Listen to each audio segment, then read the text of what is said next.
Hello everyone, this is Zooc, and today I'm bringing you a new painting video. This one is going to be some sort of fat war creature that I came up with for fun and practice. It's somewhat inspired by the recent Mad Max madness that's been going on.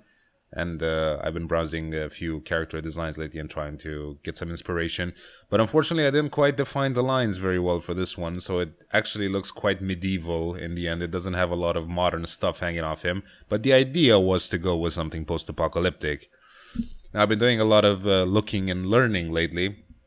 As I've probably mentioned before, it's been quite an intense time. I'm kind of like obsessed with getting better at this. I don't know what got into me. I never cared this much, not even when I got the tablet or anything. Like, it was always like, yeah, I'd like to get better at some point, but never actually going at it hardcore.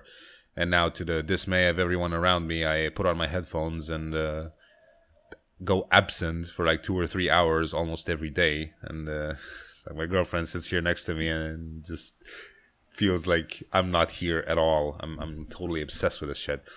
But yeah, I've been looking at a lot of people's work lately and trying to figure out what the logic is behind their workflow. If I can actually figure that out from looking at a picture, you can get some tips from seeing other people's work. Like kind of how, if you look at some unrefined areas, for example, in certain pictures, you can kind of see how they went about applying their brushstrokes and kind of the order of the colors they applied. That's something that I have problems figuring out, because despite watching an insane amount of painting tutorials lately, a lot of them don't actually explain how to do the brushwork in a logical way. Like, they tell you, yeah, I'm gonna just choose some colors, I have a color palette. Yeah, but what's the logic behind it? Like, is it all inspired by the real world, or is it just something that you thought you could work well together, or is it just something that you took from someone else? Or it's like, the very logical stuff. Like, they don't say that a lot.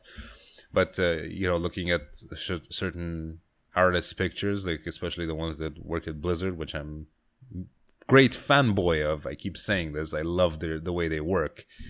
Most of them, not all of them. Some of them are kind of meh. But for example, Mr. Jack, who's been doing a lot of StarCraft stuff in the past and got hired by Blizzard eventually, he has a really good style. It's like the style that I would ideally want to have at some point. So he's on DeviantArt and everywhere. Unfortunately, he doesn't make any videos. I wish he did. But that would be quite informative, actually. It's hard to figure out kind of what the logic is behind the workflow by just looking at his work, but it looks really good. Like, it's very colorful and bright, very readable from a distance. That's what's really important. One thing that I figured out, I don't know if I'm being Mr. Obvious here, but a lot of people probably don't know what size to start off with, like what size to work in initially. Because if you look at a lot of presentation pictures, they look really sharp. They look, the lines are defined, the shadows are dark and all that stuff. And you can't get that by hand, not from the get-go. I work in 40 by 30 centimeters at least 300 resolution. You can even go bigger. I would probably go double that if my computer could handle it, which I'm gonna give it a shot for next one, see if it dies halfway through.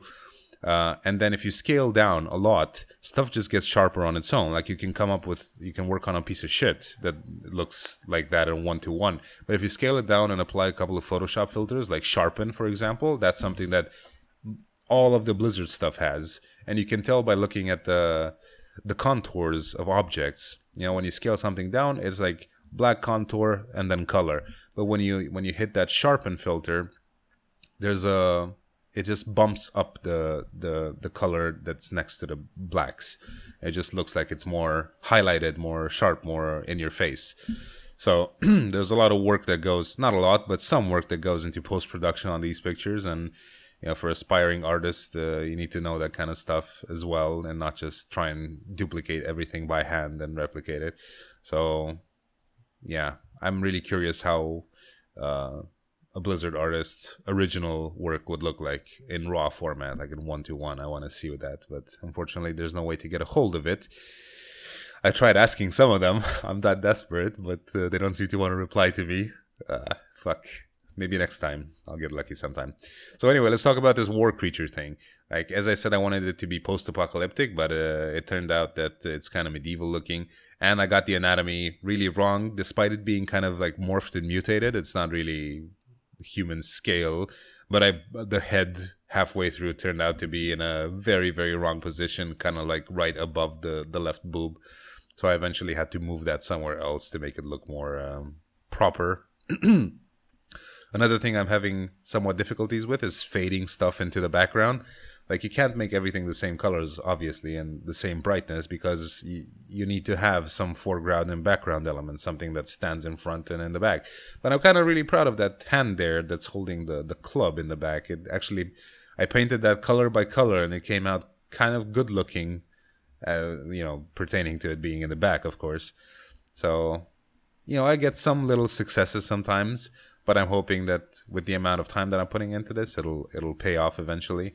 I'm sure it will. It's just slow. As with everything, it takes a lot of time to get to grips with something, and even your eyes betray you sometimes. They think everything is okay, and then you look back, as I did in my pencil drawings when I logged on my DeviantArt account. I was checking out what I uploaded there, and they looked absolutely horrendous to me. So I deleted all of them because fuck that. I don't want to have that there. It just looks, I don't know. I was proud of them when I made them, but now that I look at them, they just look terrible. So hopefully I can say the same about this picture when I look at it a year or two from now. There are probably some things about it that are terrible right now, but I can't really spot them. I mean, it looks kind of okay for what it is. Like, sure, some of the skin tones could use a little work, and maybe I didn't get the colors right on that bat over there. It looks kind of grayish in the middle part. And, it's just a learning process. Like, all I do every day is just look at a lot of galleries and trying to sample colors and figure out, like, the logic behind it. Kind of burn it into memory, kind of how you have to go about picking the colors and the color schemes and all that, and what fits where and all that. Because I never know if these people pick colors by just luck, or they just randomly do it, or if they have a very precise idea of how they want their stuff to look like. So it's more difficult.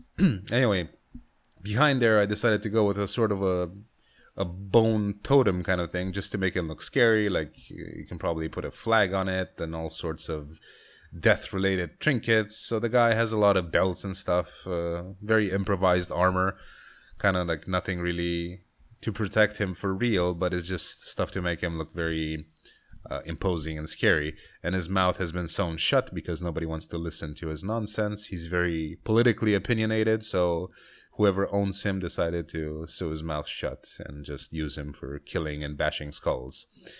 And a lot of chains that he broke and escaped from, and now he's on the loose, and he's coming to kill everyone. And that's basically the whole shebang with this guy. It's, it looks alright. Some parts could use a bit of work, but I think it's quite good. I probably couldn't have made this a year ago. Like, I'm kind of happy with it for the stage I'm in right now, compared to my previous work. So anyway, thanks for watching. Please rate that shit if you enjoyed it, and I'll see you guys for my next video, which should be in a few days. Bye-bye.